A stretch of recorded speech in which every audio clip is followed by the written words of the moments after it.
दोस्तों, आज हम बात करने वाले हैं यजुर्वेद के अनुसार ईश्वर क्या है और उसने संसार क्यों रचा।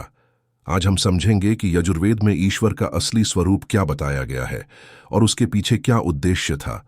यह विषय इसीलिए भी महत्वपूर्ण है क्योंकि अक्सर हम सोचते हैं कि संसार, जीवन और हमारी आत्मा के पीछे क्या रहस्य है। यजुर्वेद हमें यह समझने में मदद करता है कि ईश्वर केवल किसी मूर्ति, प्रतिमा या बाहरी रूप में नहीं है, बल्कि वह हर जीव और प्रकृति में व्याप्त अनंत चेतना है। यजुर्वेद के अनुसार ईश्वर निराकार, निर्गुण और पूर्ण चेतना का रूप है। वह अनंत है, असीमित है और उसकी कोई सीमा या कमी नहीं है। ईश्वर ने संसार रचा, परंतु किसी स्वार्थ या लाभ के लिए नहीं, बल्कि यह एक ऐसा माध्यम है जिसके द्वारा प्रत्येक जीव अपने भीतर की असली चेतना और ज्ञान को पहचान सके। संसार का हर रूप, चाहे वह जीवों का हो या प्रकृति का, ईश्वर की चेतना का प्रकट रूप है।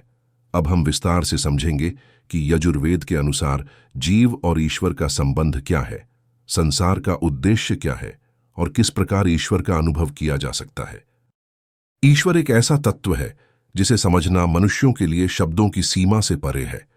यजुर्वेद के अनुसार ईश्वर निराकार, निर्गुण और अनंत चेतना का रूप है जो संपूर्ण जगत में व्याप्त है और सभी जीवों और प्रकृति में अपना अस्तित्व प्रकट करता है।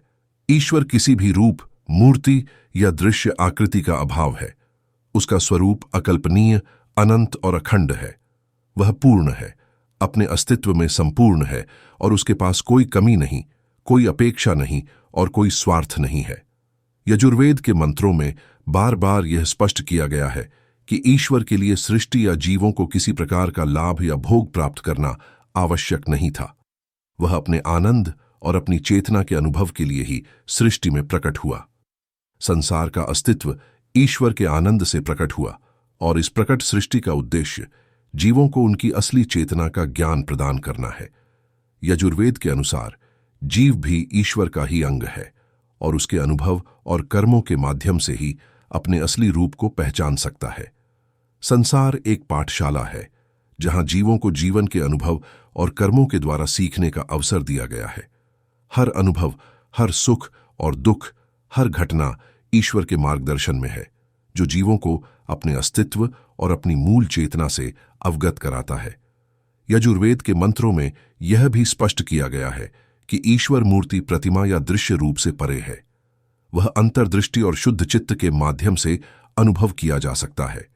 इसका अर्थ है कि हम जो दुनिया देखते हैं, जो प्रकृति और जीवों के रूप में व्यक्त है, वह सब ईश्वर का प्रकट रूप है, लेकिन वह दृश्य रूप से समझ में नहीं आता। ईश्वर के रूप को समझने के लिए मन और चित्त की शुद्धता और अंतर्दृष्टि का विकास आवश्यक है। जीव और प्रकृति के माध्यम से ईश्वर को समझना और अनुभव करना यजुर्वेद का मुख्य उद्देश्य है। जीव अपनी अंतरात्मा के द्वारा ईश्वर का अनुभव करता है और समझता है कि उसका असली अस्तित्व उसके शरीर, मन और इंद्रियों के परे है। यजुर्वेद के अनुसार जीव को कर्मों के माध्यम से अपनी असली चेतना का ज्ञान प्राप्त होता है। वह समझता है कि सभी कर्म और घटनाएं ईश्वर के नियंत्रण में हैं, लेकिन उनका उद्देश्य भोग नहीं, बल्कि अनुभव और ज्ञान प्रदान करना है। ईश्वर का असली रूप आनंद और ज्ञान है। वह जीवों के सुख दुख में स्थिर रहकर उनका मार्गदर्शन करता है। हर जीव का उद्देश्य अपनी असली चेतना को समझना है और उसी के माध्यम से ईश्वर के रूप का अनुभव करना है। इसलिए यजुर्वेद के अनुसार जीव और ईश्वर अलग नहीं, बल्कि एक ही तत्व के दो रूप हैं।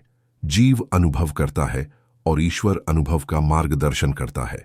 संसार की सृष्टि और जीवों के अनुभव यजुर्वेद के दृष्टिकोण से एक समग्र यज्ञ है। यज्ञ का अर्थ केवल अग्नि में आहुति देना नहीं, बल्कि जीवन के सभी अनुभव और कर्मों को ईश्वर के आनंद और ज्ञान के लिए समर्पित करना है। हर कर्म, हर क्रिया और हर अनुभव एक मार्ग है जो जीव को उसकी मूल चेतना और ईश्वर के अनुभव तक ले जाता है।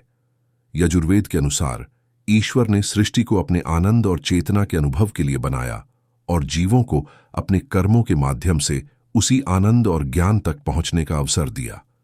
जीव को समझना चाहिए कि सभी दुख, सुख और अनुभव उसी ईश्वर के नियंत्रण में है और उनका उद्देश्य जीव को ज्ञान और आनंद की ओर ले जाना है। यजुर्वेद के अनुसार ईश्वर ने सृष्टि को केवल प्रकट करने के लिए नहीं बनाया, बल्कि यह एक ऐसा माध्यम है जिसके द्वारा प्रत्येक जीव अपने भीतर के सत्य को पहचान सके। संसार में प्रत्येक वस्तु, प्रत्येक जीव, प्रत्येक घटना ईश्वर का प्रकट रूप है। पृथ्वी की मिट्टी, जल की धारा, आकाश की व्यापकता और जीवों का प्रत्येक क्रियाकलाप सभी ईश्वर के अस्तित्व का प्रतीक हैं। इस दृष्टिकोण से संसार में कोई भी चीज अवांछित या निरर्थक नहीं है।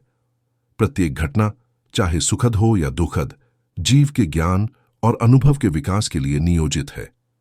ईश्वर का उद्देश्य मनुष्य को केवल भौतिक सुख देने में नहीं है, बल्कि उसे उसकी असली चेतना और ज्ञान से अवगत कराना है। यजुर्वेद स्पष्ट करता है कि जीव अपने अनुभवों और कर्मों के माध्यम से ईश्वर के निकट पहुंचता है।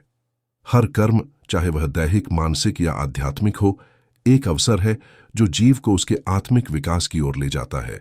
इसीलिए संसार को केवल भोग के लिए नहीं देखा जाना चाहिए, बल्कि यह एक शिक्षा का क्षेत्र है जहां प्रत्येक अनुभव का उद्देश्य आत्मा को जागरूक करना है। ईश्वर की यह शाश्वत चेतना सभी जीवों में व्याप्त है। कोई भी जीव इससे अलग नहीं है।